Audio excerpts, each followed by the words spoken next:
Do that. All right. I have to remind myself. I'm glad I caught that. Just start everything over about what I just said because now it's going to go up on YouTube. Hold on. And get driving, and then I'll pass you your food. Okay. All right. All right. We should be rocking on YouTube now. We are rocking on YouTube. I'm glad I caught that. Okay. YouTube is live. I'm good. All right. Back to Zoom. I can see all you guys. This is awesome. Okay. And now we got a couple more people here, so I'll start. So, importance of hair and makeup on set when you're doing headshots, how important it is, how not only, you know, it's like, I'm just going to tell our story and my story, and then Francisco can chime in. Can you move over a little bit closer to me? Are we okay with that? Because you're just kind of jammed off to the side there. You know, we're social distancing a little bit, but what can we do? We're together all the time. What am I going to do? If he gets it, I'm going to get it. What can we do? No. You're not getting it? No. Okay. So I picked up a camera in 2000 I started shooting models in my agency. They were guys. What do I always say? How many times do I have you in to do guys' makeup? Not many. Very rare. So I started shooting guys. I didn't have a makeup artist, so that's why I shot guys. Then I started, I found some makeup artists. I shot like 1 or 2 women, that was it. So then I placed this, I'm like, I got to start doing headshots. So it's 2002. I placed an ad at this backstage thing. He's an actor who wanted new headshots. He liked the work. So he calls me and he's trying to barter, you know, some headshots for some makeup work. And I listen to his accent and I'm like, what he says, where are you from? I hear an accent. And I'm like, where are you from? And he says, Venezuela. And I say, get out of here. Remember that? Like yesterday. You want to tell him? My wife. So I tell him my wife, you tell him the story. Because I said, my wife's Venezuelan. And he said, what's her name? And I said, Yalitza. And he said, Yalitza Ayala? Right? Yeah, we knew each other for many years. Because my wife was a superstar down there, right? Yeah. She's an absolute celebrity. Rock star. That's right. Like incredible. So we met 10 years prior, perhaps. And she was Peter's wife. So the rest is, you know. I'll finish the story. Well, and then you'll go. But so what happened was I immediately say, you got to come over. So they knew each other. We hit it off like you wouldn't believe. I guess I took your headshot eventually, but we started working together. And at that time, I didn't really have an aesthetic. I didn't know anything about, I was working as a model for some higher, like I shot with Bruce Weber and a bunch of, you know, fairly high fashion photographers, but I didn't have a fashion aesthetic or understand anything about style, taste, certainly nothing about makeup. So I think that I always say that I'm sitting here teaching you guys because of the squinch. And I think that that's true, that the squinching, because I was doing that, he came right into it. He's like, you remember that? Right off the bat, I had everybody doing it, right? But I think that the taste and the aesthetic that you see that flows through my work came out of his brain. So I learned that from him. And I've told him this before. Like, I really believe that my success was the fact that we got together in a big way. Like, it was never, I don't think I could, how about this? I couldn't be where I am without this man sitting next to me. Thank you, Peter. Period. And I know it. So and the reason why is because we took off like a rocket ship. We did. Yeah. Like we were on, we didn't even realize it at the time. We were like. Oh, I did. You did? Yeah, we were working with 3 people a day for years. Yeah, every day. And before me, if you guys want to look up this photographer, if you don't know his name, you should know his name. Before me, for 7 years, he worked with Terry Richardson. So he did, what'd you do? Every Vogue, and he wrote for Vogue, and he did every celebrity. He shot them all. He's done everything there is to do in makeup. He was at the top of the game. This is fair, right? Yeah. So I'm a little shy, so I'm like, he'll get into it. He'll get into it. I'll coax him along here. But the thing about it is that there's a difference. So he has this amazing eye for fashion and does this crazy cool makeup when we do like the stuff that we do together.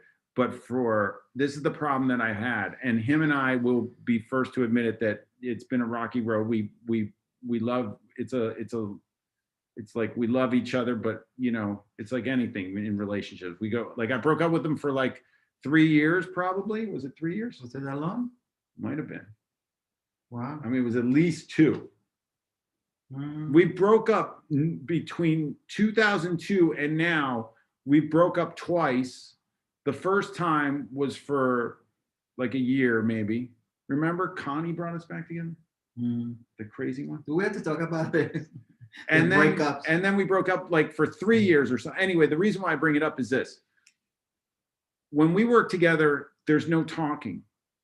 Like there's nothing. It's like we know so well. Like, since he taught me my aesthetic, like when I see something that I don't like, it came out of his brain. So when I tell him, hey, that's not doing that, he knows that it came from his brain, and he's like, oh, okay, I get it. Where other makeup artists, like I had another makeup artist on set, a hairstylist. This is the other thing we're going to talk about, hair and makeup, because the problem is, and I don't know that I ever told you this, like, he's a genius with makeup, but like when he was gone, I could kind of show the makeup artist the pictures that he did the makeup. Like when he left, I never posted anybody on my website. Like not one person, I don't think, maybe one is on my website, maybe a couple that he didn't do the makeup.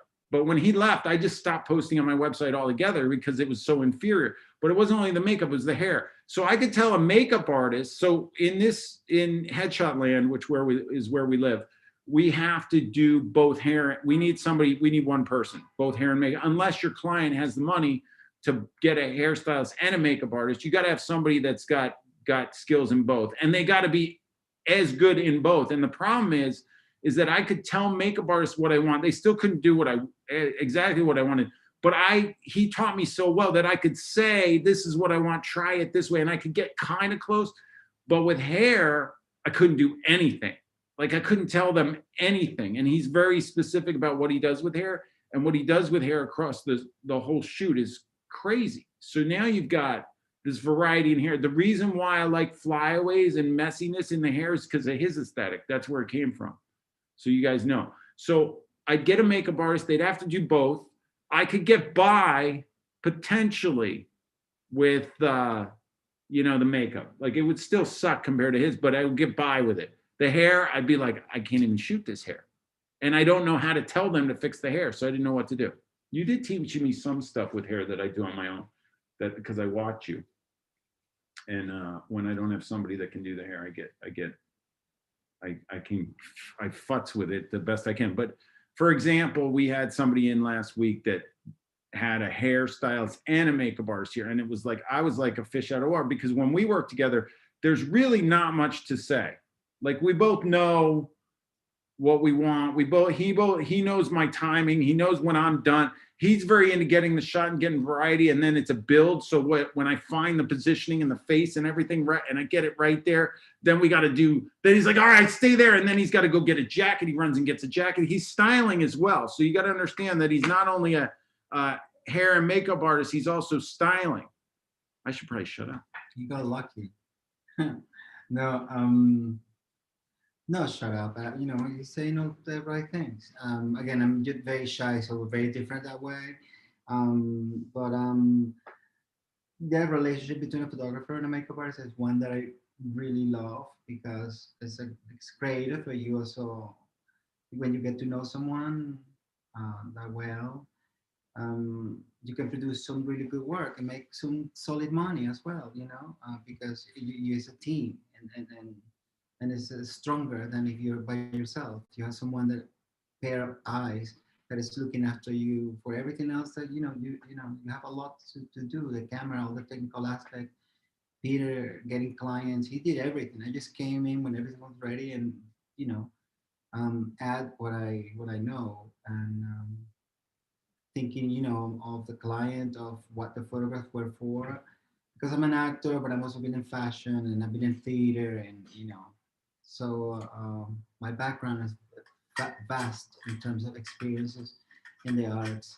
So I apply all that to, when I'm in a photo shoot. Yeah. And Peter listens because, well, a lot of photographers don't, or and it's important that you let your artist to express and you to hear their opinions and to see uh, how their work enhances what you do or not. It also feels like a collaboration.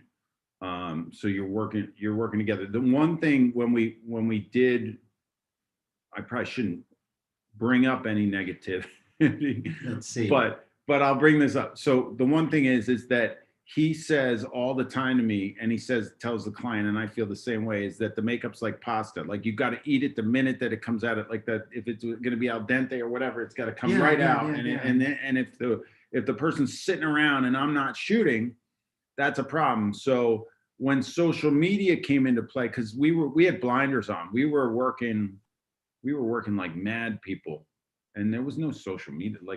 There was no social media till 2010, till I started teaching. So once I started teaching, I started to realize I got to get this social media out. So I would be on my phone doing stuff, and he would go, the spaghetti is out, like ready. And it caused, like, I was trying to build this. I was trying to build what I have today. And it caused this tension. And now we understand it. And I'm fortunate that I got here, but it caused, because of how specific he is about getting this job done at the moment that the makeup's ready. It's going to get damaged. We got to get it shot. And everything, the hair, the persons, the energy, especially, I'm not a workaholic, but I love to work, and I love to do the job in 5 hours instead of 10. And so when I'm there, I like to, it's nice to be friendly and to, have fun, but I never have fun if the job isn't good. If it doesn't look good, then I'm not having fun at all. So I focus on what I have to focus, and that is the quality of what I'm doing, and for it to be picture as soon as it's ready, in the best moment when it's fresh. Because otherwise, I'll be doing a job, or the makeup artist will be doing a job that is going to go to waste. It's like making this pasta that is beautiful and it's al dente and it's hot, and you put the Parmesan cheese on, and you put it on the table, and the person comes 20 minutes later and it's cold. You lost the job. It's lost. So, and that goes against your work and the quality of your work. So you can't do that. You have to defend the quality of your work with your nails. That's what I do. Like I said, this is beautiful. This look beautiful. Peter, please get off the phone. Let's do this now. Because the girls also, all fire up because she looks good. She feels confident. I've been giving them the confident medicine, not just makeup, but like, Yes. moisturizer, telling them things about their skin, how beautiful their eyes are, and art, and loving yourself, and blah blah blah. By the time I'm done, they're fired up, they're ready. So it's like you have to get them, and in the process, have to feel like there's no gaps where people loses their energy, or like get distracted, and to do all that work and more concentrated amount of time that you can, and then go and have drinks and go and have fun. But working is not fun to me if it's not happening. Yeah. The other thing is that he's the first point of contact for the client. So they come in, I say, hang up your clothes, get it together. He likes to have them in the first look so that they're doing the top, whatever they're dressed in, he's doing the makeup in, so that the spaghetti's ready, they're right on set, instead of doing the makeup and then going and changing. That doesn't make any sense. So we kind of make a game plan. No, I'm sorry, it doesn't make any sense, but that's what most people do. Because when I don't work here, when I work with other people and I have the client on my chair, the luggage is still unpacked. And I'm like, how can I do hair and makeup? And then when I'm done, the client's gonna go unpack the luggage, and it's gonna damage the hair, it's gonna damage the makeup. They're gonna talk about looks. It's like backward. Someone is not professional and doesn't have their game together when they're doing that. Because this is, hello, how are you? How's it going? Great, how are you? This is Francisco makeup, fantastic. This is close, let's unpack. We're gonna use this, put that on. I'll do the makeup. When I'm finished, they're dressed. They go direct from the chair to the photographer. That's the time that's the kind of flow that should be, you know, in a photo shoot, because everything is getting done, and you know what I mean? It's like, it's beautiful. It just flows beautifully. Like, and then you have fun. Then you start laughing. You start making jokes, but all within that. The objective of that is the frames, the amount of frames that you're gonna get, so that you can choose from that beautiful images. The more frames you can get that look great, the better. And that's the point of, especially for me, because I love this. I love every aspect of it. I love to make the money to go home and pay my rent. I love to come out of my house and work, especially during this time. We appreciate much more that than ever, because Yeah. we work less, and it's Yeah. terrible to be inside and all that. So like, I love coming out. I love hanging out with people. I love doing something beautiful that's going to stay for a long time. It's going to help an actor to get work. And this actor is going to show this to other people, and these other people are going to come to us. It's all good. You know what I mean? It's like, I love this. And it's I'm very serious about it, because I'm a makeup artist, but that doesn't mean that I'm a cheerleader, although that's part of it, maybe, but only if it's going to help. And it's going to, the makeup artist is like, should be your best friend, but you should always, it's a game of two. It's a team. I And can't even tell you how many times we'd have to go good cop, bad cop, because I get pissed. I'm really tough. Like, if they're not giving me what I want, I'm just like stewing and I'm like freaking. But he'll get them over into the chair, and he'll whisper to them, and I'll know he's talking to them, and about, he just wants you to do this, just do this. He's gonna be fine, and right, that you do that for me all the time. Yeah. Well, I you know, I try to be, as I said, you know, it's like cooking. It's like, what is it that is needed? A little more pepper, and if I can add the pepper, then I'm add the pepper.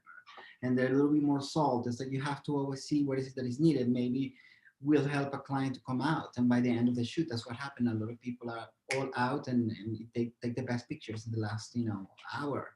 Yeah. Because we've been telling them all the things. I don't never lie to clients. When I tell someone that they're beautiful, I never lie.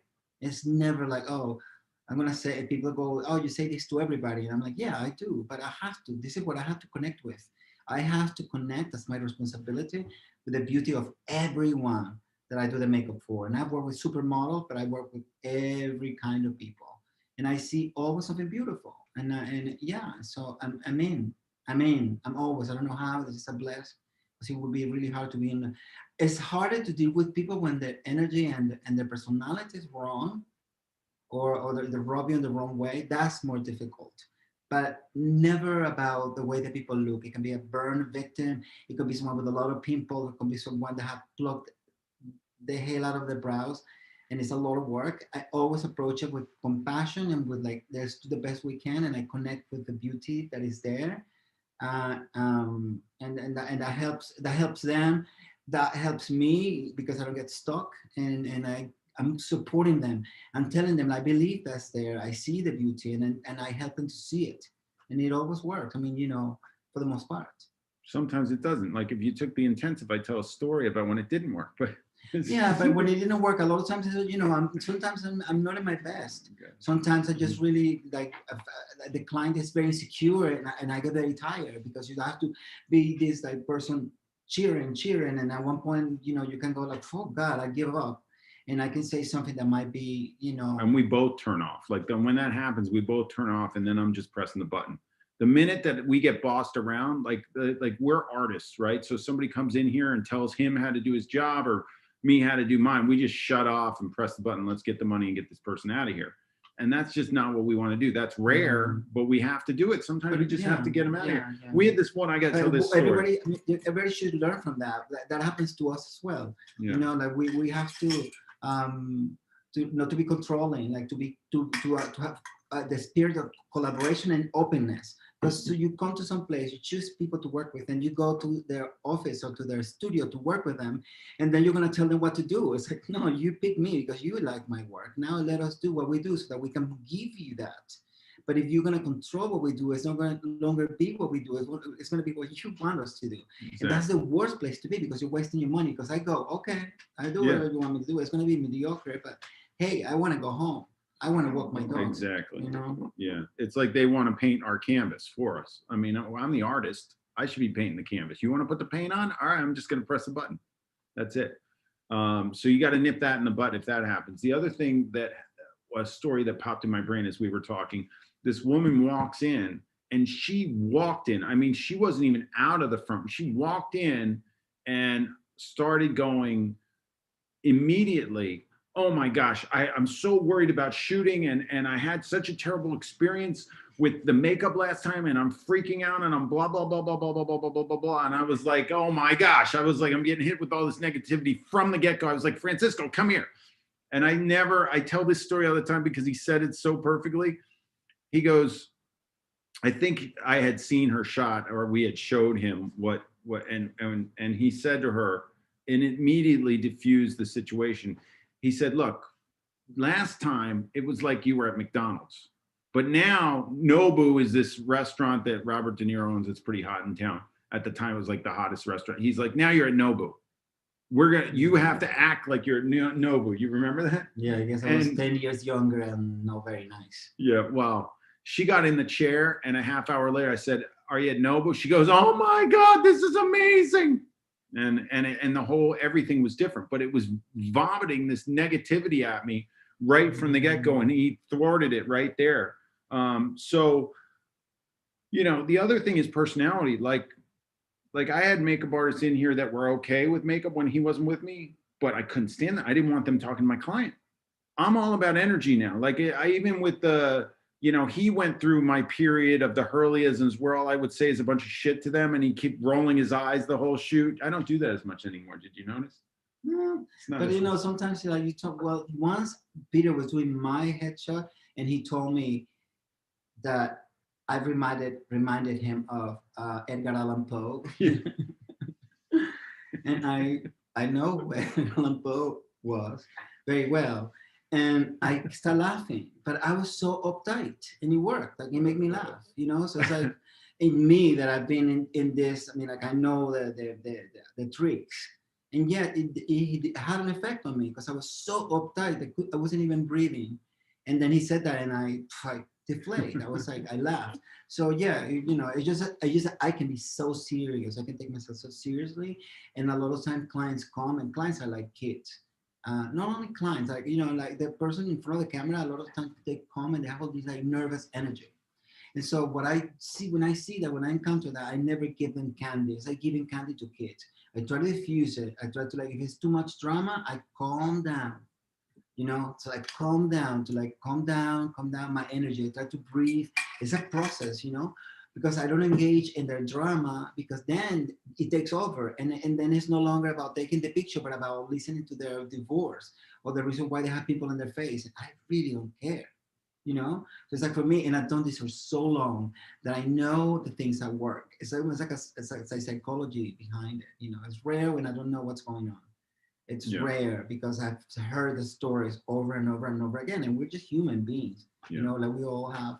In the center of it all, we just have all those insecurities and all those, like to like fill every space with things to say that we sound smart, or like we entertaining everybody. And it's like, you know, you came here to take your pictures, like, you know, and like be entertaining when you're in front of the camera. Bring all that energy when you are, you know, but don't waste it talking about things that are going to take us away from what we do. Right? Yeah. And I'm trying to figure out where this conversation's go, but one thing I did want to say is that the thing that we had run into before, anything that happens on set can be fixed. Like they have to like their makeup, they have to like their hair.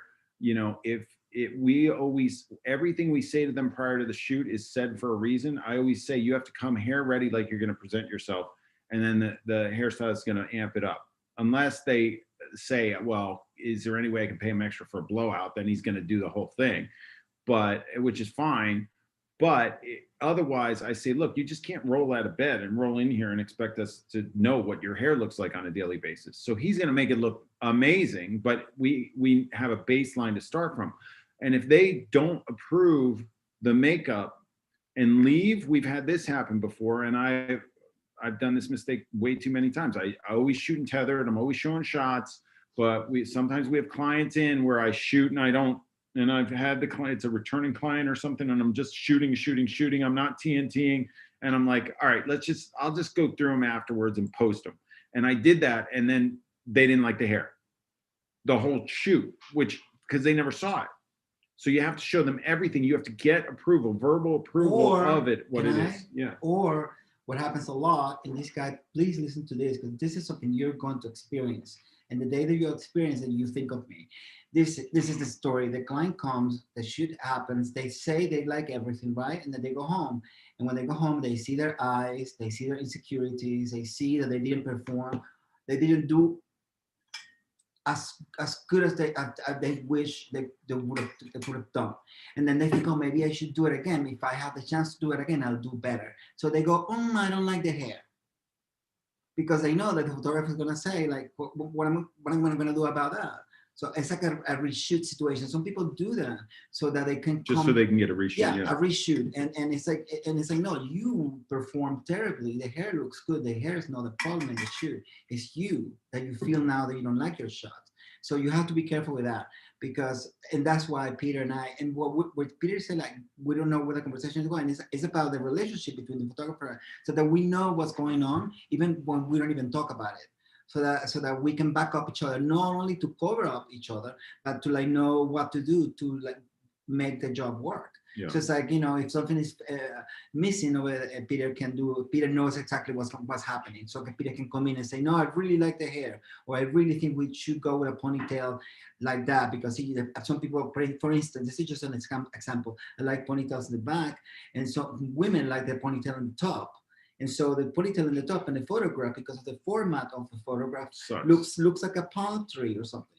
And so like a palm tree. Yeah, like a palm tree, because it's like, it breaks also the silhouette. It's not doesn't look good.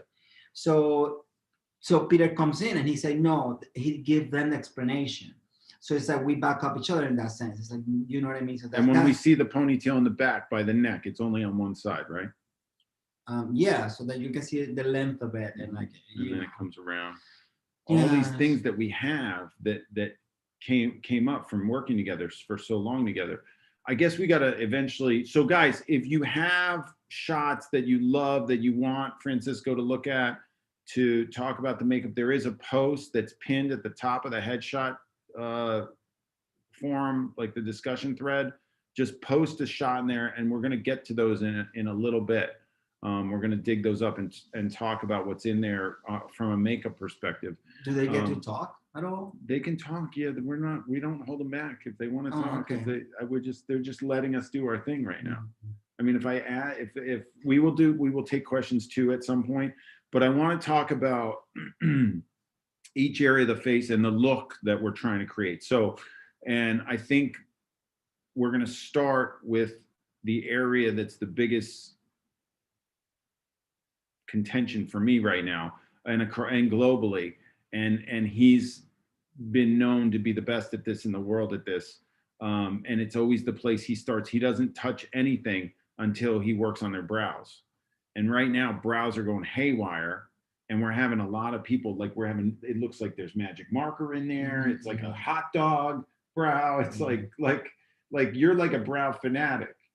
Like, what'd you have to do? But that girl had her brows done, and you had to undo the brow. Can you talk a little bit about brows over the course of your career and what you've seen now with like the Kardashian type brow, or whatever the heck's going on with brows, which is so prevalent, and we have to live with that with our work. And the hot dog brow, or the it's like the magic mark. It's like they take a magic marker and whatever. Yeah, but the thing is that brows are here on the face. It's like a mustache, like it brings a graphic aspect. No, I've seen him work on them for an hour.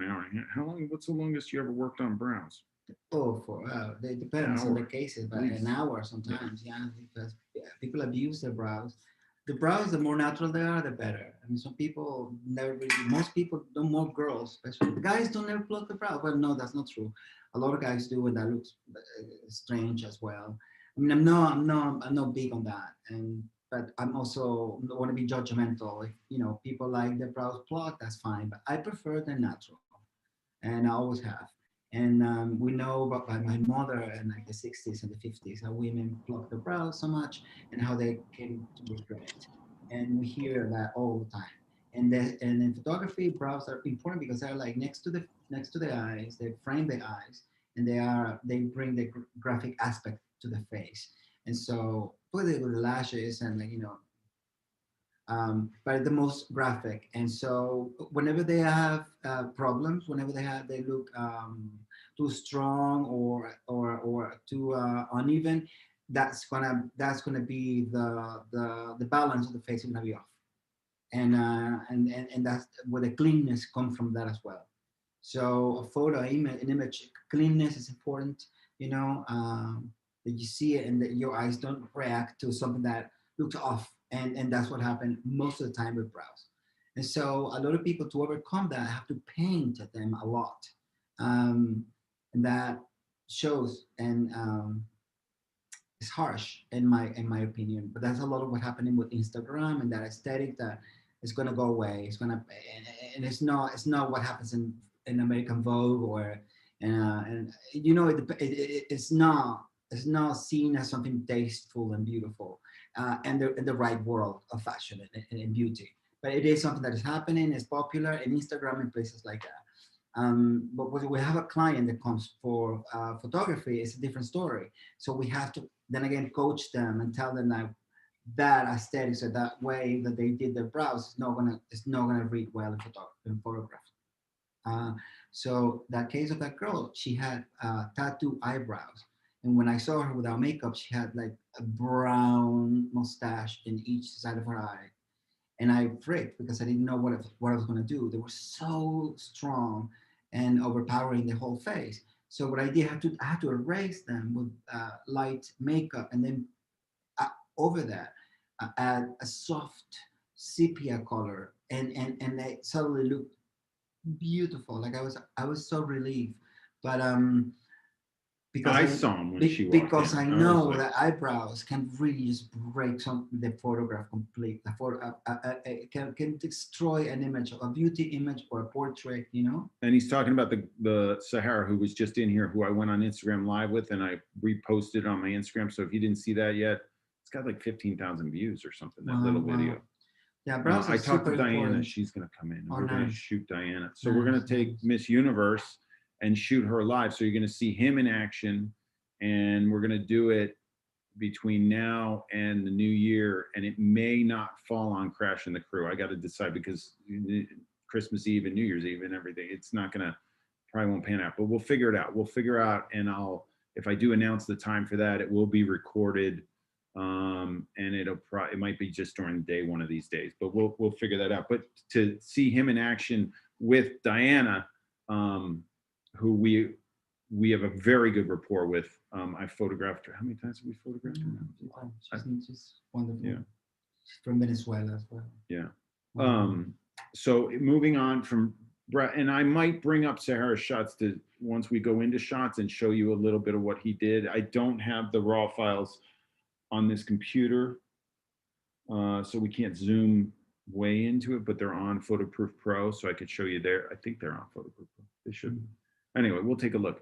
Moving on from Browse, just this is from my perspective and what I learned from him. There's a couple things that are just huge for me, and I can't get other makeup artists to get it. He doesn't base people out. Like, it's like the base is like there, but it's very translucent. It's very reflective. If you see my work, I like the people look dewy, shiny. I don't like matte. Yeah, I hate matte lips because of him. He's always given me the gloss, so I always want the gloss. And now that matte lips are kind of hot, right? You've never done matte lips for me, have you? Just red one for matte. No, they Right, were but little. They were bright though. Silk, no shiny. Not, I mean, I like everything. I mean, I'm not. It depends on what it's for. yeah. But it depends. So, and with makeup is with like cooking. The same thing. It's like, oh, I hate garlic. It's like, you don't hate the ingredients. It's just that, it depends on how you use them. And sometimes you're required to have matte lips. Just that for what we do here, it's good to bring some shine to the lips to enhance and connect it with the shine of the eyes as well. The reflection factor, and the portrait headshot um, type of photography is that reflection is a very important thing because it makes things look more alive. You know, like the shine, the little reflection of the light, and the cheek, and it matches sort of the reflection of the eyes and the lips and the teeth as well. You know, sometimes that little how do you call that little diamond, what do you call this little Stud. diamond stud as well, and that's it, that's what jewelry also plays, the Which what he it does, taught the me, effect that it plays. which he taught me that too, about going less on jewelry so that the eye doesn't get taken away from the beauty of the subject. Yeah, yes. I mean, it depends what we're shooting. but Exactly, yeah. because you can be doing jewelry, and then you have to bring that jewelry around the face and stuff, and then it's part of the reflection, and then again, you know, so but it's definitely not a headshot. It's definitely not. It's a different story. The other thing that we work so closely together and we know, which is really important, and he knows the age of the women and stuff. Like, he's a photographer too, so he knows about exposure and everything. So a lot of times the woman will get in there and I'll shoot and I go, I need a third stop out of this, but I got great blush. The blush looks great, but I go, Francisco, I'm gonna jump a third. Can you get some? You might need to add blush. Like, we say that, we talk like that all the time. Oh, we lost our camera. Sorry to interrupt, Peter, your battery. I see. Keep talking.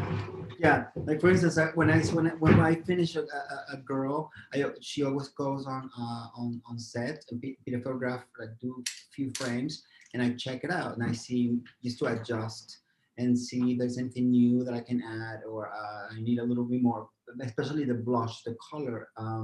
I tend to do it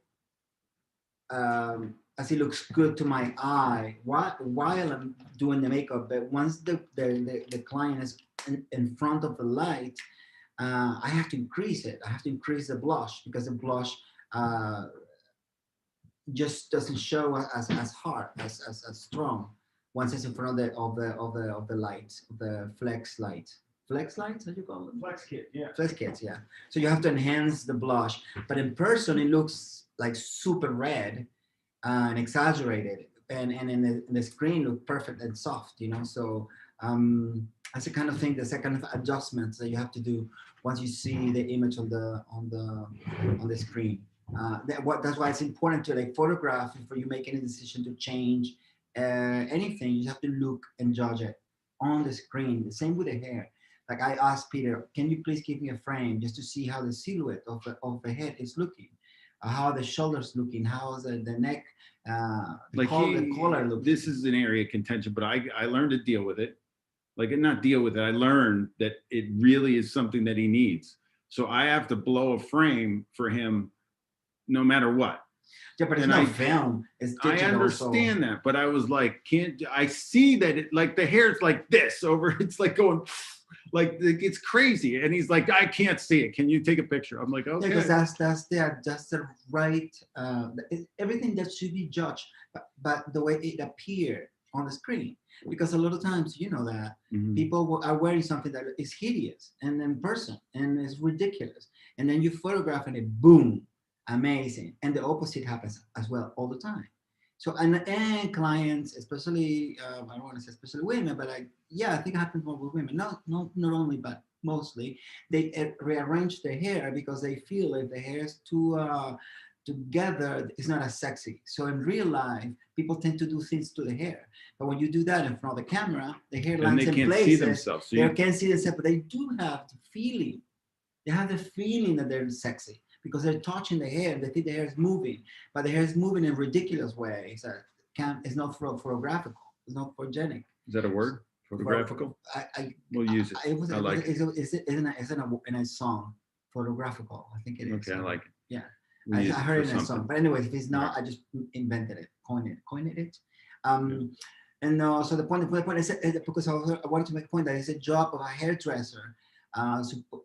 And many hairdressers don't know. That's why when you bring a hairdresser from a hair salon, it's different than a hairdresser that works for photography, because you know that you always have to be conscious of the silhouette of the negative space. What the hair is doing, not only what's happening inside, but what's happening The in background coming through in here. the silhouette. How's the silhouette looking? Is it too high in the front? Is it too flat? Is it too always? And how's it working with the shoulder? Is it working with the collar that of the shirt that the person is wearing? So Let me give me a sec. So I had a client in here who didn't have him at Francisco, and they had the hairstylist, and the hairstylist is used to going and doing celebrities where they go on a talk show or something. So they go, they do the hair, the makeup artist does the makeup, the hairstylist does the hair, and the person walks out into the talk show, and the hairstylist goes home. So now they're working with me, and the guy kept turning. So what I do is I work from the ground up. So whenever I'm working with somebody, it's feet, hips, shoulders, head, and neck in the position I want, because I know that's going to move the hair. And then you move the hair and set the hair up, and then they're not moving, and then I go for expression. So it's always working up like that. So this guy, I'd be like, the hair's not right, and then he'd turn her, do the hair like this, turn her back, and I'd see that the hair's still sticking out on this side, but he's over here and can't see that. And I'm like, I'm not used to working. This is the first time working with this guy. I'm like, I guess I got to dive in and fix it myself. I'm just going to do it. Like with him, he sees it down the pike, or I say, hey, straight down, Frank, there's one right there. Can you see it straight when I'm looking at it like this? And he knows what I'm talking about, and he'll get it. That hair gap, that flip, let's flip it to the other side. And then he's watching the tether, and he's also looking at their aesthetic through the tether. So he's like, oh man, go more for that angle, go more for this angle, and then we get excited together. Because of the tether, I think it's a great tool. But as I said, I've worked on this for more than 40 years. I've always been the second head of the photographer. Like I've always been here, like behind the photographer as he moved to tell the girl, chin up a little bit, chin up a little long, but nose a little bit that way, nose, because I you know what I mean? And now I can see on the screen or behind the photographer to see what the camera is. The trick is that your makeup artist and your hairdresser should always see what the camera is seeing to be able to arrange or like move the hair. They can't just do it to their like. They have to do it so that it looks good in front of the camera. That what the camera sees. You have to develop an eye that is like the eye of the camera. It's how the camera is seeing things at all times, because it can look wonderful in real life or awful. So they're very sweaty, or like there's a part of the face that is sweaty, the cheekbone is sweaty, and they feel like, oh, should I put powder? And I'm like, no, leave it. Then when it's under the light, it looks healthy, it looks super young and dewy, and it's sweaty, but it works, So and that's why you have to know what you're doing. You have criteria. Say no powder, please, and then if they listen to you, then you show them, this is why I wanted to leave it shiny, because look how nice that looks now on the screen. Cool. So we talked about eyebrows, we talked about lips, we talked a little bit about blush. I don't like too much blush. Is like if the makeup artist puts on a lot of blush, like sometimes usually you hit it with some powder, right? And then I'll start to amp up the exposure. Mm-hmm. But you guys got to watch that.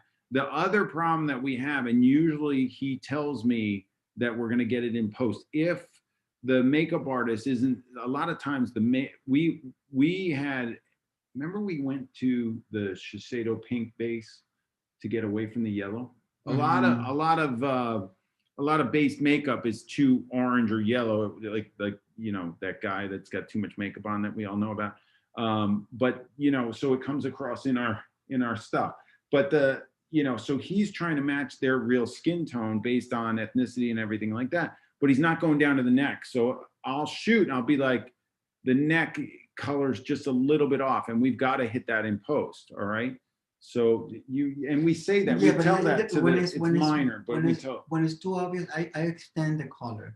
But a lot of times it's not even necessary, because if the skin is in good condition, you don't have to paint and bring the base all the way down here. You just bring it down to here, and then you diffuse it until it disappears in their own skin, and there is no difference between the neck and the face. But again, it's very technical. This is a very technical thing that I'm saying right now. But sometimes it doesn't really show the difference, and so you don't have to do it. But if you do, a lot of time, and this is what I was gonna say was a lot of time it has to do with what the people are wearing. When you're doing like fashion and things like that, you can't bring the makeup all the way down to here because it's gonna go into the garment, into the clothes. So in that case, it's better to do it and then the photographer impose to the you know Yeah. the correction of the So difference. whenever I have other makeup, or I don't know how many times I've said that because it's rare and I never want to work without him. But when I do, the makeup artists are always blown away by the way I communicate what I want. Like they can't believe that like, I've never had a photographer talk to me the way you do about makeup and the knowledge that you have. But that's all because of everything I listened to from him and everything that I learned. So for instance, I'm I'm not a fan of colors or eyeshadow or anything because he always has neutrals there, and it always looks so soft and natural. It's never a eyeshadow like boom thing. And other makeup artists just plaster the eyelids with eyeshadow, and I don't know what to do. And you guys have heard me say this over and over and over again. I never like when those makeup artists are mostly it's makeup artists do it, and I had a makeup artist, that makeup artist that came last week did it. And people that do their own makeup do this. They put a very hard black line over their eye. And I've always hated that because he always smushes it and makes it like a gradient over the eye. And I always love that. And I'm telling you, I've told these makeup artists that come in here that I've worked with before to try and emulate what he does with that. And they can't even get close. It doesn't even like, they don't even know what to do. Yeah, well, it's a long, again, it's experience, you know. I use a kajal from India. You got me some when you went to Yeah. India. You got me like 40 of them. Yeah. You got me a full bag. And those kajal are shiny. I like that when you put them in the eye, they sort of, again, it's texture. They bring shine to they reflect, they're reflective. So the products that I use for this kind of work that I do with Peter is highly reflective. And so when I used the black, it let me move it. It let me um, how do you call that when you go from dark Blended. to blended in a way that you can see the skin through. So no matter if you can see if it's brown, you still see the skin underneath. So it doesn't hide the texture of the skin. Um, that's the most important thing for this really is to keep the faces looking fresh and yeah, like skin, like flesh is super important. It's super sexy. I like pink in the base more than the yellow. The yellow, and this is partially, we talk about color on this all the time. The color is going to be affected by the makeup. It's going to be huge. Deanna is saying she has pink undertones in her skin, and that was when we shifted to Shiseido. We always use Shiseido, but Shiseido had the pink tone, and then that helped us big time. Yeah, It was like, whoa, that was a big help shifting from that to that. Yeah, pink stone, and it's because of the lighting that you use. Yeah. That because that light can tend to make the yellow tones look orange. So this is soft that you to go for pinks. All right. And, Just I don't really. Maybe we'll get to hair a little bit. I don't know what we're going to say about hair, but I have to finish the makeup, so we got to go. We're going to go into eyelashes. So, and I know when one thing is that we get a lot of work that I critique on Headshot Crew where they have either fake lashes and they just look crazy, or they have clumpy like it looks like this craziness. He actually goes in and puts the mascara lash by lash when he does it. I've seen him do it, and it takes time, but he does it. And you've always strayed away, and we've tried to talk people out of fake lashes, right? yeah, because the fake lashes. There's a few things about fake lashes. And I now always tell girls that you're never gonna see Kate Blanchett with like fake lashes, really. Mm. You'll see Kim Kardashian with fake lashes. It's aesthetic. It's a thing that is it's a lot more than what is needed, really, in many cases. You know, exaggerated. It's too much, too girly. But that's one thing. Then for actors, it's like you don't want to present yourself so done. And so it is more canvas. You should be more like a human being that looks good rather than, oh, this is what I wear and I wear lashes. That's it. and they're dirty because they're plastic. And then a close up, you see the texture of it. It's overpowering the eyes. Always overpowers the eyes. So important what you see the eye inside. Anything outside the eye that distracts the connection is going to be obvious, and you're going to regret it. That's why like clumpy mascara is the same effect, because you, instead of seeing the eyes and the connection, you stop before and then outside to see a plastic thing, a gross, obviously fake um, lash that doesn't even have an organic look. It's obviously fake.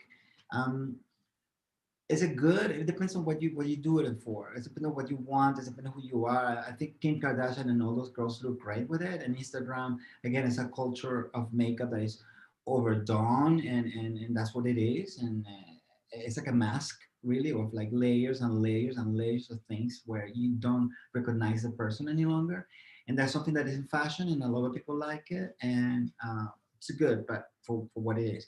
But for what we do and for what Peter does, or for what most of you guys do, I'm assuming, um, it's too up here, it's too close. I mean, if you're going to photograph someone where you're going to see the shoes, the whole dress, the hair, and a long open shot, go for fake eyelashes. If the person is in the theater and is doing the Lion King on stage on Broadway, go for 3 pairs of fake lashes.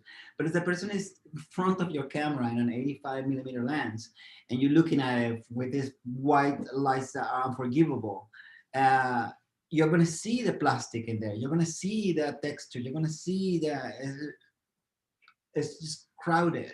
And it should be clean.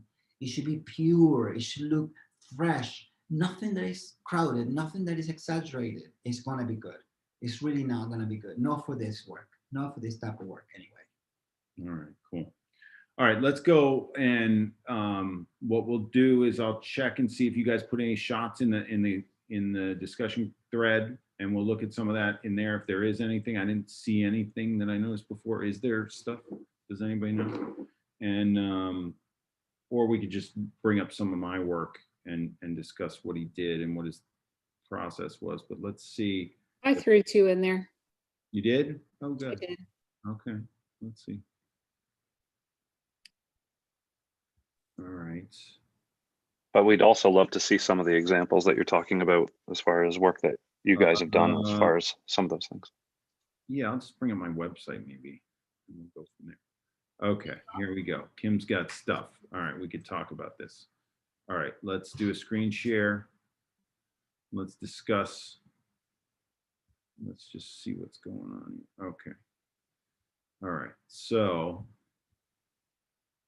let's go here. And you want to talk about hair and makeup on this image? Can she talk about it?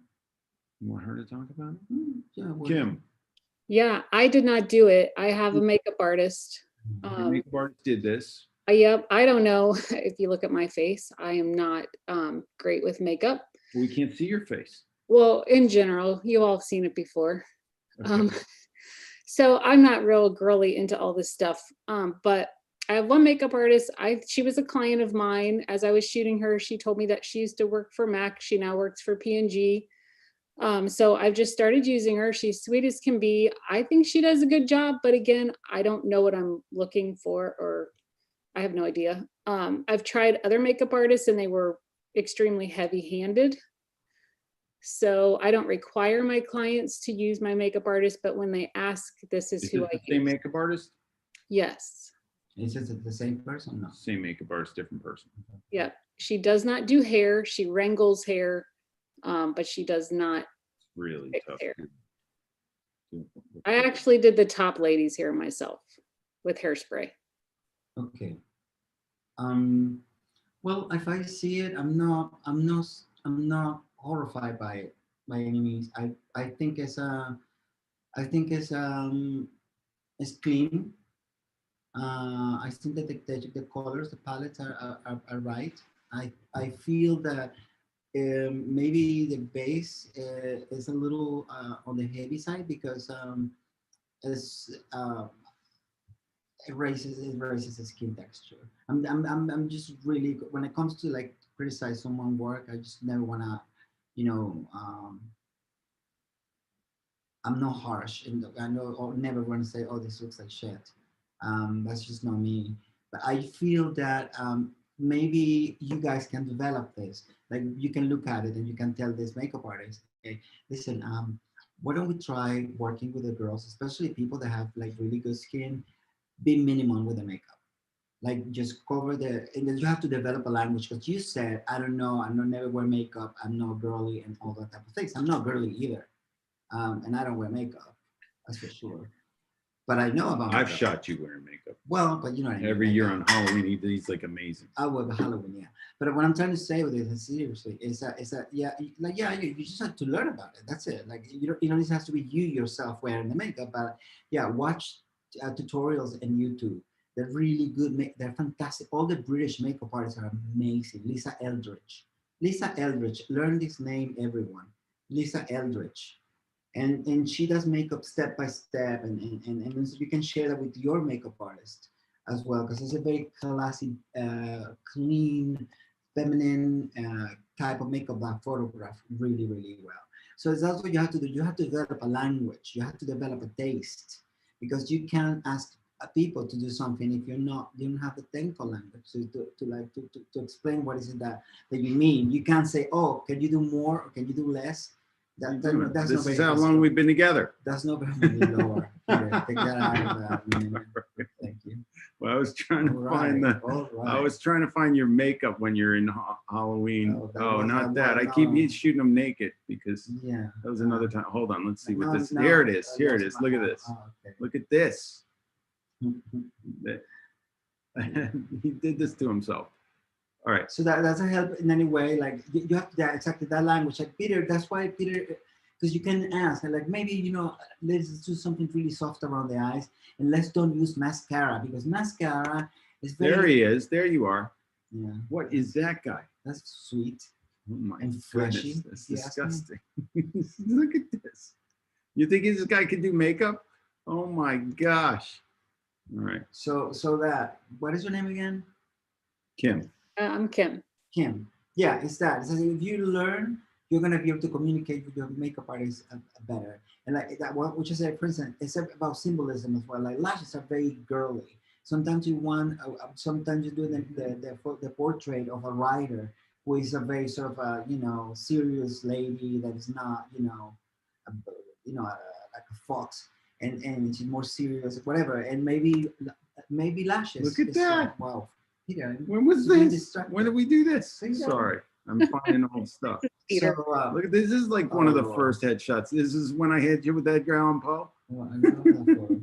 Listen, so can you get? Do you know what I mean, Kim? Yes. Yes. So Peter, please stop it. Yeah. No, that makes sense. Yeah, yeah. So I like you can't look at the control picture, for myself. instance, like and the brows, like like maybe instead of the looking so uniform, you want to see more like hair strokes, so that they look more natural rather than looking like an stencil. You can see it's just details that I'm talking about with you right now, so that you can go over with your makeup artist and say, oh yeah, let's try this. Let's see if we can do a strokes in the eyebrow instead of like stencil Hmm. style. And the makeup artist will get it. That's very very clear for a makeup artist. Instead of saying like the eyebrows look weird, and you say like weird how? It says it look weird because they look like they're made with a stencil. Maybe we can do hair strokes, and then it's gonna look more like feathery, and that a makeup artist will understand. You see what I mean? Yeah.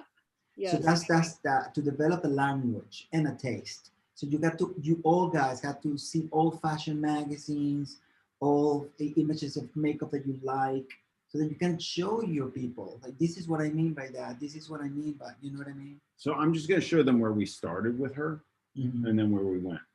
And in this case, like I know a lot of people are gonna see this girl and think that she's beautiful and they like her. I feel that this I think this work is good, but I wish she there's things in there that I have to do because um she's not gonna hear this ever, right?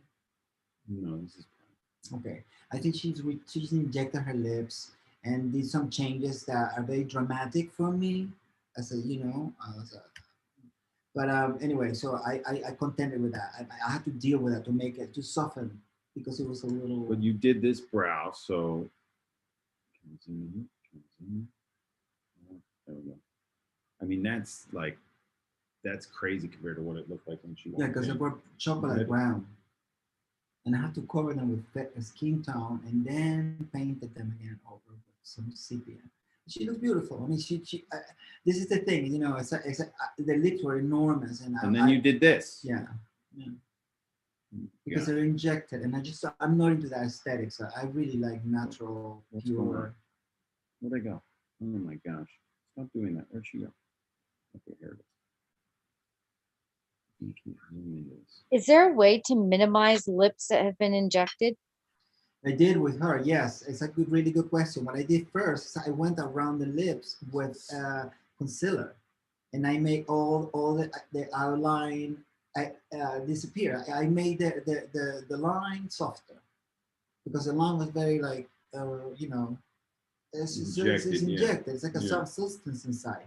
So once I softened all that, I painted under the line. But Because that's not matte. That's the red, but that's not matte. The texture is not shiny. It's like a Right. silky. That could be. Yeah. It's closer to matte. Yeah. Actually. No, I know. It's Compared to closer what to you matte. normally do. But yeah, so that's what I do. And the same with eyebrows that are too dark. I cover them and I design them again over it. But it's not easy. It's not an easy. I can't get it over there. It's not an easy job because you have to be really. And then we really did careful. this. Oh my gosh, it's doing it again. And can I ask, are you contouring the side of her nose or just highlighting the center or both? Both. This is a very specific girl. Like this is a very specific case because she's like more of like a beautiful girl that's gonna be. But That's you the kind of saw, work. look at the lip after yeah. the red. You took this and you took the pink to the pink for the I top. mean, I like it. I'm just saying Yeah. for me, I like it. Yeah. For what, but I prefer less. Less. And there are this is girls the with last. whom you can do less. This to me is a little too glamorous, in my personal taste. But is it beautiful? Yeah, I think it's super beautiful. So but who'd we shoot that you like that we can show them that you remember? I mean, I love this. No, I know. I but love this. I have photoproof co-op. I could show them anything over the years. I could show them something from 10 years ago. As somebody that had like really good skin, that has like almost zero foundation, so that Okay. they can see naked skin. It's What'd you say? really good. That's the thing I wanted to mention, guys. Most makeup artists are paid to put makeup on people and they just slather. And he doesn't, if they come in with perfect skin, it's unbelievable. No.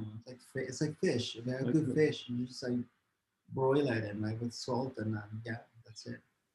Okay, so Not to spoil it. Can I ask you a question about powder? So right now it's really popular with people with iridescent powder. So if they come in with that, do you have to take all their makeup off and start all over again? I never start makeup with makeup on. No, they have to clean their face. One of the things that Peter tells them is going that on you have here? to come to your clean face. No makeup What's going on whatsoever. with Sephora? If they have anything that they want me to use, or anything that they use, they can bring and I can see it and judge if I should use it or not.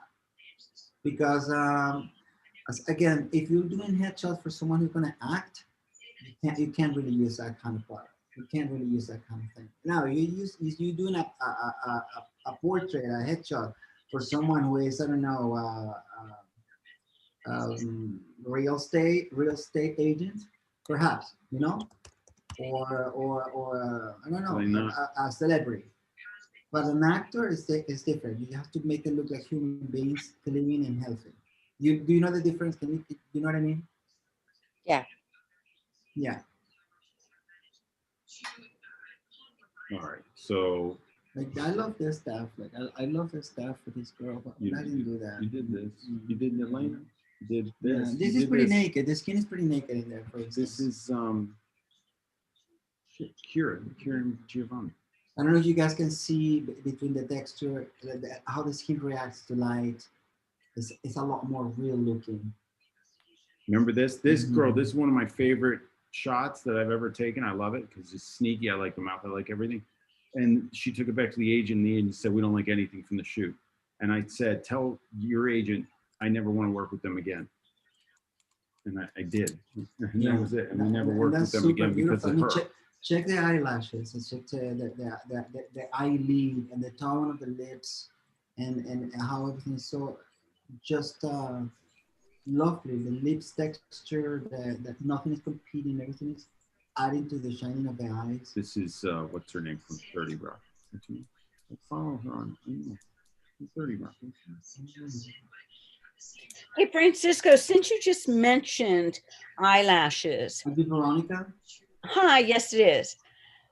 What if somebody has is allergic to mascara?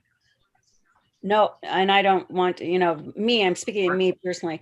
I don't want to wear fake eyelashes. What would you do?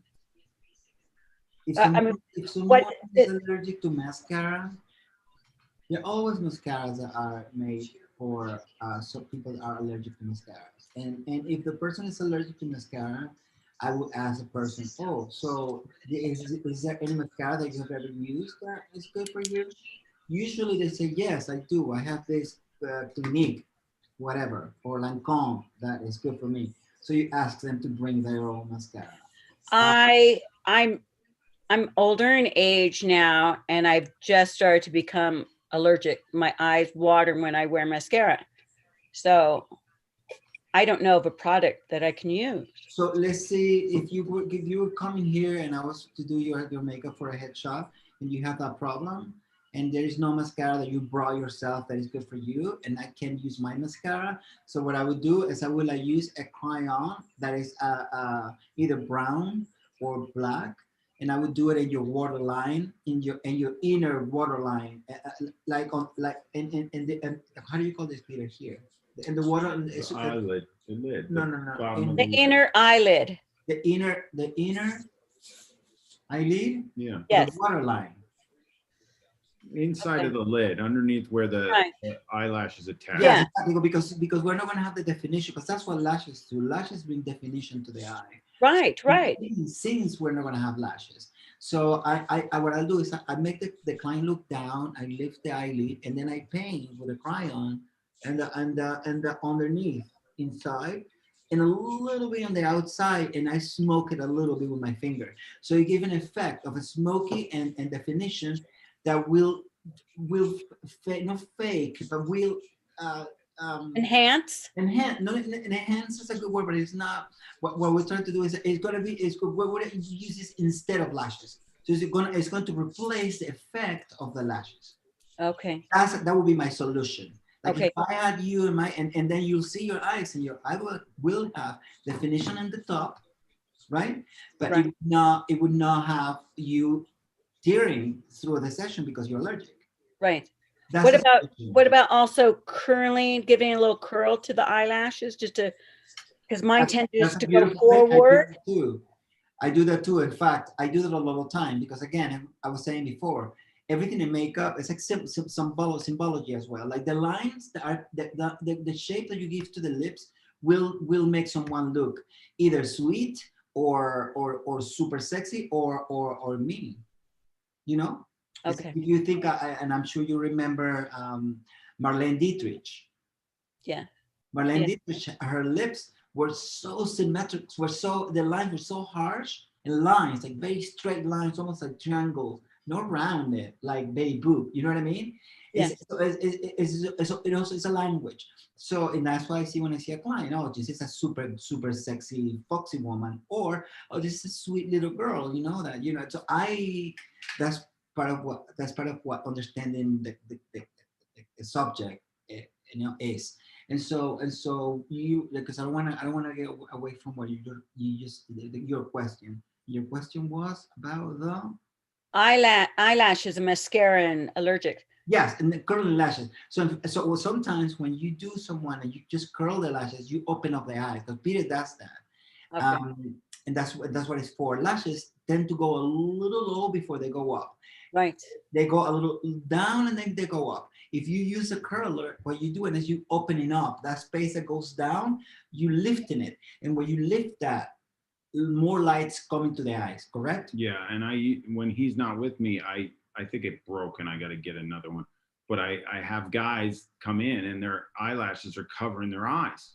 So I have to go, you've never done this in your life, I'm sure, but you're doing it today. And I make them go curl it. And I teach them how to use the curler and say curl you, because I don't want to do it. Because it's like a window. The moment that you curl, the lash go up a little bit. And the moment the lash go up a little bit, more light comes in.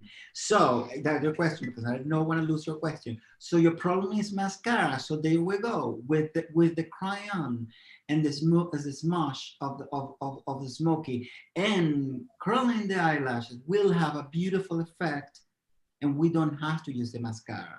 And Great. that's how do you call it? When you use one thing instead of the other, like a Like a Jury rigging. modification. huh? Modification. Substitution, or like, and this is what makeup is always about, finding solution for whatever is in front of you, you know. Or it's pimples, so this is what we have to do with the pimples. Oh, this is that. This is what we have to do with that. This is always is, you always have to be ready for solutions. Excellent. Without Well, making thank you. feel the client weird, like, oh my God, this woman is weird, like she can wear mascara. I'll make it seem like as normal, a lot of people can't, and it doesn't matter because we're gonna get a beautiful effect. Remember when we had the Did you just call me weird? No, but a lot of people could. I'm just teasing. I don't think it's weird. Like, you put mascara in my lashes, I cry for 3 days. So I get you. You know, Okay. I get no wearing on any of the, because there are people like me. I'm a weirdo. Like, powder comes to my face and I start itching immediately. I want to wash my face. I hate Right, it. that's how I am right now. Exactly. So thank if you. have I will implement your suggestions. yeah, if you have a client that has such an aversion to makeup, you still can have your makeup artist. Makeup artist can still make the money, but follow certain rules. Like, do it. Find ways to do it. Finds way to do it. Like, there are people that don't like to wear base, and I'm like, great, we don't use base. You know what I mean? It's like always there are ways to find solutions around those exceptions, like an allergic reaction to things, for instance. Yeah, remember we had like an 18-year-old come in with tattooed brows. And Yeah. we freaked us out. She was like 18. We had everything. We had a We girl who everything. had a disease that she would like pluck her own eyebrows with her fingers. You remember that? Which one? A girl. Any of you there listening, have you ever heard of that? Some people Yes. have a nervous thing and they pluck when they're nervous, She was no doing it in front of noticing you? it. They just go and they pluck their own brows with their fingertips. Wow. Yep. Wow. Yeah, we had that. I've seen that many times, but All right. because I'm a makeup artist anyway, just to say that we can get any kind of client, any kind of person, and we just have to be like, we're here to find solutions. That's it. We're here. Once they're there, you don't want that money to go away. You want to make the money. Yeah. All right, guys. Any other who else has another question? For Francisco. Actually, I had one a little earlier that I put in the post. If you don't have a makeup artist and your client comes in with just the thick eyebrows or thick eyeliner, how do you tactfully tell them, you don't. You shoot them the way they are, and make sure they're happy in the tether, and then they leave, and you get paid, and you don't put them in your portfolio. okay. Or that's one done that. Or you can shoot them. Well, obviously you're going to show them how it looks like, and then if you want to, tell them, like, maybe if we have a little bit less of this, show them what is what you mean in the image. Or this is harsh. Let me think you care so much that this photograph is going to end up in a book with your name on. I had a situation where I used to make it that they didn't have a choice but to book Francisco. Like, I wouldn't work without him. And then over the years, we just decided to change that because the way the rates are, and the rates going up, and sometimes their budget they're not gonna pay my rate and TNT and everything, and his rate too, potentially. And I didn't want to lose clientele because I had a rock star makeup artist, and I didn't want to offer a second cheaper makeup art. That didn't make sense to me. So I just took it off that they had to hire him. However, whenever they called or booked, I'd be like, you're going to book the makeup artist, right? Like it's highly recommended on the site. As soon as we talk them into it. Anyway, this one girl came in, she didn't book him. And she walked in and her hair was a mess, her makeup was a mess. And I just could not take her money for shooting with me that day. I was like, look, you're spending too much with me for me to photograph you this way. I really want you to save up, come back when you book my makeup artist. And we did that. So I just couldn't do it. I'm just not going to do it. You know, if it's that bad, you can always do that route. Say, hey, I really think this is not good. You got to hire my makeup artist, you know? Yeah, I mean, I care so much for what I do that for me, it's not about taking the money and running. And in fact, I always Peter knows, if I Peter knows throughout the years, I tell him, if someone is not happy and they're giving you a hard time, I'll shoot them again for free, right? Yeah. I say, if anyone is unhappy, even if I know that I did right, I'll shoot them again and I'll do it for free. Always. There were a few that you wouldn't do that for, but well, if they were abusive towards me, that's the only, my only line is that nothing, that somebody that is taking advantage of me, but that's another conversation.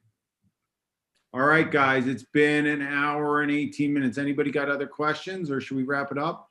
Actually, can I ask another question? Should we talk about this show? Yeah, I love that. Yeah. So Please, my question is, when searching for makeup artists, what are the best? Well, first of all, Michaela, you're in New York. If your client can handle Francisco's rate, I would suggest that Scott and Robert and Michaela and Nancy and everybody, I would at least use them once so you get the understanding of what this is, you know? But if his rate is higher than what your clients are willing to pay, you know, then continue your question. I don't know what your rate is, but I was going to say, when trying to find a makeup artist, what is the best way to go about it? Just have them come in and do a test shoot on a friend of yours, or what? I don't even know what the best way is to find a makeup artist. He's $400 for a headshot session with me, whether I do a mini or a full headshot session, and it's $550 if we do the portrait session. Yeah, but let me answer your question. A makeup artist said to be someone who is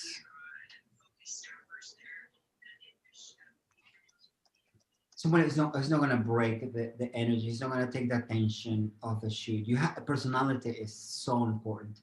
If you have someone who really good personality, they can even become better makeup artists. But you sometimes have good makeup artists that steal the show, and they think that they have to, and it throw off your shoot, because photographers should be the directors. Even when I know that I know more than the photographer does, I always act like you are the director, you are the photographer, and this is your show. Because I'm secure myself. I don't need to steal anyone's show. So you have to think of that personality when you hire a makeup artist. Someone who is open to arts, someone who gives you a reference of movie, or someone that you can say, oh, you see Bonnie and Clyde. Can you add a bone structure? And you're like, oh, if this person is talking about bone structure, it's talking about Bonnie and Clyde. Oh, this person is talking about designer, about, I don't know, sleeves or fabrics. So someone who has sensibility and understand women. Because not every person that walks to your room, they want to put like a pair of plastic lashes on and the same orange blush, you know what I mean? Sometimes someone walks into the room and they are fantastic. And then whatever that is, it's not young, it's not skinny, it's not fantastic, means fantastic. There's people that are actors that in front of the camera are amazing, and they're not necessarily in the stereotype of that beauty that, you know what I mean? A makeup artist should be someone who has taste, who's open, and then skills. The skills, as I said, you can always look for photographs, movies, characters, actors, and say to the makeup artist, "Oh, look at how amazing Marilyn Monroe's skin is, so dewy." And then you guys go on YouTube and you find out that Marilyn Monroe put a whole layer of Vaseline on her face before she put mascara on. So then you can go, oh, can we try that? And so your makeup artist should be open to do tests with you as well. Let's say, oh, I want to test this slide. I want to see how this slide look on this 16-year-old girl that never pluck her brows, and I just want to have mascara and curl lashes and a little bit of cream blush moisturizer. And the makeup artist should be like, oh yeah, it'd be very beautiful. And so that you guys can do it. You can get photograph the girl only wearing moisturizer and then only wearing moisturizer and a concealer. That's the makeup artist that you want to work with. Someone who's willing to experiment. That's what I did with Peter. When I came from the world of fashion. And I was like, I know I can do this because I can add to this work that these headshots look like shit all the time. That's what I thought. I was like, for me, is that I can drink 3 bottles of tequila and go to work the next day and do a good job. But that's not because I'm genius. That's because I've done it for so long, and I can do it my eyes closed. You know what I mean? So it's like I don't want to go off the subject, but with Peter, that's what I always did. I always try to bring my knowledge, my knowledge of fashion, my knowledge of movies, my knowledge of people in the street, my knowledge of street fashion, all that. And when you find someone who is like that you should never let that person go. Or you should be that person. All photographers should be that person. Because your life should be much more about not only about the technical aspect and the camera and the lights and all that. That's fantastic, but also to go deeper into all this, into psychology and understand someone. That maybe someone walk into your place and you're like, you don't need to put mascara on them, right, Peter? You're like, photograph this person with nothing. Let's just put a little bit of concealer. Let's just put a little bit of, I don't know, wet their hair and put a little ponytail. And to be able to make those decisions and to make the people safe and secure that they will look good like that. It's when you see photograph of Anna Leibovitz or photograph in Vogue, sometimes that's what happens. They put just water in their face and oil in water in the hair and oil in their faces. And they look amazing and fresh and modern. And it's because you don't have to go in and add, go all the steps that Instagram, all the Kardashians and all, you know what I mean? It's that you have to have your own criteria. And you should be able to make a fried egg and a lobster, all in between. Okay. Cool. Can I ask, like during that last shot that you guys did, Sarah had you guys did like 3 or 4 different looks with her during that shoot. What was it that dictated what makeup you were putting on? Like earlier you said, you start with them with the first outfit and then you begin the makeup process. So was it every outfit change that she changed, then you decided what direction you were going to take the makeup? Or was it like kind of before and then mix it? No, my background, as I said before, is fashion. For me, fashion is the water of the soup. When you're doing photography, like for me, I see the fashion first, because the fashion will tell you, will dictate, as you said, things that can be done. So that's what I look at first. This girl, she has a lot of beautiful designer clothing. Like most of the stuff she brought were like Helmut Lang, and that's a very fitted, fantastic looking, expensive dress, So like I see immediately, and then I saw the glasses. So the glasses and the little dress made me think of red lips, you see? So like the question that you ask is important and it's correct, because the fashion dictates, in this case, what I'm going to do, inspires as well what I want to do. I have one question. If we want that way, like just to finish, from a simple plain white T-shirt to like a black feather jacket, leather jacket with like studs, that it will allow me to like slick the hair, black shadow in the eyes. You know what I mean? So that evolution of the look from a very natural sort of character, also with the performance, because we have photographs that are really just looking into the camera with open eyes, and then we have camera photograph where she's touching her face with the hand. Those two are very different kind of photograph, because she can handle it. She had that kind of beauty that we could do some beauty pictures that were a bit fashionable for like an actress, you know what I mean? An actress that is doing Chloe or is doing Chanel, because they have that kind of beauty. Like Julia Roberts does that kind of thing. Yes, anybody? Okay. Somebody's. Yeah, if we wanted to book you, how do we get in touch with you? Through Peter, I guess. You can also direct. Francisco at franciscovalera.com. Exactly. Valera. Francisco at franciscovalera.com. That's the best one. Got it. Yeah. And also, like Or just ask me. Just exactly. You guys know how to Like, get in if touch with anyone me, has and interest, I'll forward his info to you like if you book guys me. ask me. Like if it's like more than one client, my rates can go lower as well. And Really? well, for these I didn't kids, know that. I just be nice to them. Um, You have experience in like doing a TV commercial as well? I know this is a headshot for him, but yeah, no, I have, but I've done makeup for Okay. vegetables. I've done Great. food makeup, and I did a makeup for a horse. And I make a brown horse into black. I wouldn't do it now, but I did it then. that's a different guy on a different job. Thank you. Yeah. So yes, I've done a lot of that stuff. Thanks.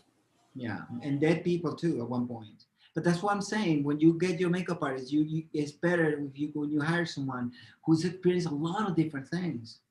Oh my gosh.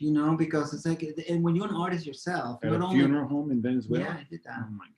It's like when like, and I've done the makeup for queens. I've done Queen Noor. I've done a few queens, a couple of queens, and then I'm homeless with like HIV that do theater, and like the same week, and then being in the room with Queen Noor, wanting to take a break and telling everyone Francisco can stay, and I was like, bitches. Because she was like, you can stay in the room, you don't have to go out. And then the next day, going to the Bowery to do the makeup for homeless, and then how much those experiences enrich you. That's amazing, And if you can end up the week, I don't know, cleaning some toilets, then wow, like about how to clean toilets as well. Like, I am the way. Like, I am interested about most things, like passionately interested about most things, even things that are like crazy, and I won't get paid. I go, I'm gonna have that experience, amazing, and always give me a lot of information for makeup, even makeup, character, inspiration, and that's my Christmas gift to you guys today. Is that this is a really great job. You guys have someone who's been guiding you, or I don't know for how long, but he's someone who's been through all of it and knows. Like me, like I can talk about anything. I mean, it's not that I know about everything. I don't want to be an asshole and say that, but like there's a lot of things that I know about, and the nice thing is when you want to share them with people. So that's the most important. If we learn and we want to share, that's the way to go. I mean, what we did with this business, from when we started is insane. I mean, we did it. Yeah. And during that time, that they didn't really exist the way that it exists today. Like Peter really made a lot of the rules that people are following today, and the aesthetics that people are following today. Like headshots were awful, Peter. Yeah. Like awful. Like the hair and makeup was just super basic and awful. Like tacky and like curls at Shirley Temple. Like makeup artists will come and do like this curls at Shirley Temple and not even moving them or putting any product in it. Or not having the concept of maybe a ponytail and the hair behind the ear. It's just what you need, So when I came in with my knowledge and fashion, this is what we did together. That's the aesthetic that Peter is talking about, is that we created a look that has been followed ever since for hundreds, if not thousands of photographers. And not only in the United States. I mean, it really sounds like I'm being pretentious, but really, we really created. There are people all over the world in here. And because the other day I was working with someone, and then I swear to God, like a week ago, I was working with someone and your eyes are too big, and he told me, do you want me to squinch? And I laughed because it wasn't Peter the photographer, it was somebody else, someplace else, had nothing to do with Peter. And I laughed because I said, yeah, please squinch. Because I know where that comes from. It's like, so 20 years of being with Peter, and now people are using that expression as if it's just an action verb, and I think it's great. I think it's fantastic. Yeah. Well, we started that thing, and remember you said there was one photographer in Venezuela that said Chino Los Ojos. Yeah. It's another race, but it's yeah. like, can you make your eyes like Chinese? What he meant was like this, to like squint your eyes, because then they look a little, like Asian eyes. and I was 14 years old, and he was the highest paid photographer in Venezuela, and we traveled like around like in private planes when I was like 15, 16 years old, like doing beautiful Venezuelan women in bathing suits.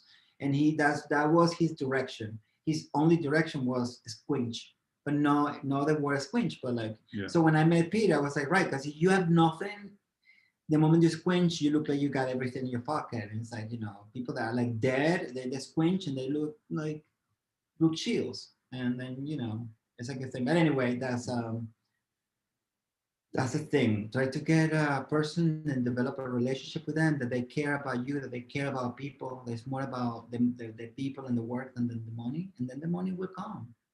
Yeah. All right, guys, we're gonna wrap it. Thank you for listening to this. This will be, if you're watching the recording, I hope you enjoyed it as well. We'll get it on. I'll get it on the site as soon as possible. I wanted to do Crashin the Crew to bring in specialists like this and talk about interesting things. So I really want Thursdays to amp up and people to know how important this is. Like this conversation alone, every headshot photographer should definitely watch this. So hopefully everybody on the crew, takes the time to listen to what Francisco had to say, and you guys got to do it live. So I appreciate you being here, and everybody have a good rest of their week and good weekend. And then we'll be back on Tuesday, and we've got a headshot of the week going. What else do we have? We're halfway through the month for the Arca Swiss PO ball head, which I know some of you guys are eyeballing. So get those shots into the PhD headshot of the month contest. And I will continue. I'm going to get the newsletter out and get you guys going. And I don't know, the holidays are next week, so we'll just figure out how we're going to handle them in terms of the crew cast and stuff. And maybe we're going to talk about Diana, and I'm going to figure out when I'm going to shoot her live. So hopefully you guys can make that. That would be a treat. You should all come and you have questions, even questions that you have right now that you're not asking because you're shy or whatever.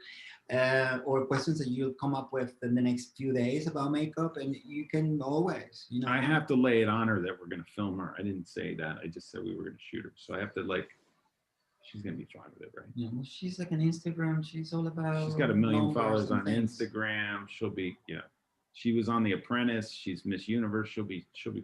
Yeah. And it's special for you guys. So it'll be really cool. You can't say that the headshot crew doesn't rock, right? Yeah. I had a guy give me a hard time because I did the new to the crew cast, and he's like, "You're just selling snake oil, Hurley." And then he deleted the comment. I was like, "Oh my God, you got to stop. We're just trying to teach you guys how to be the best and make money at this. And I'm an open book, and so is he. So use us, use us. We're still going. Like I said, we're still experimenting with stuff all the time. And it's the most exciting thing is, this 2020 and all the craziness with COVID-19 and all that, people are hungry. People are hungry to do things. I am, and I know that the television and films, and you guys are gonna have a lot of work. Hopefully next year, I think things are gonna, because people are like waiting to go out into They're the world. chomping at the bit. The bit is being chomped right now as we speak. So it's gonna happen. It's gonna happen. We're gonna be ready. This headshot crew is gonna be ready. I'm gonna make sure you guys are all ready. Yeah. We got associates to make. Let's do it. All right, guys. Francisco, thank you so much. Thank you so much. This is such a beautiful experience. I really love teaching as well. That's why I'm happy that Peter is doing it, because you continue to grow the connection with the people. And as I said, man, if I can teach anyone to do what I do, I think it's amazing, because you never know how long we're going to be in this earth, and you never know how what we do can contribute with enormous changes for other people. And as people have done things for me, taught me things, told me things, done things in front of me that changed my life. And if I could do that, that's an awesome thing, an awesome feeling. Thank you so much, you all. And, All right, guys. Follow me, please, on Instagram, because I'm an Yes. Instagram loser. I have like 20 followers. Give him some followers. Please. At Francisco Valera, No, Francisco Valera. Yeah, Francisco Valera Beauty. That's what I said. Yes, sorry. Same. Valera, Beauty. Francisco Valera. Or just put Francisco. I like your Click two on- dogs. Click on Thank me. you. Three, I have three. Well, I saw the two. Yes, those are the last picture I took today. Petra and Mona. Mona y Anyway. Petra, sí. All right, guys. I think that a lot came out. I wish we had the answer to find somebody like him. You guys are going to have to do the work on that. But what you can do is you can test makeup artists, and you can always run those shots through the discussion group or in the contest. Like, we're going to be able to talk about the makeup artists that you are working with and what they may be doing right or may be doing wrong, or how to make them better. All right, guys. I think it was a good talk. Enjoy your evening. See ya. Muchas gracias, Francisco. Gracias. Gracias. Gracias, Francisco. Gracias. Bye. Abrazos para todos y besos. Bye. Bye. Chao. Bye, guys. Gracias. Great.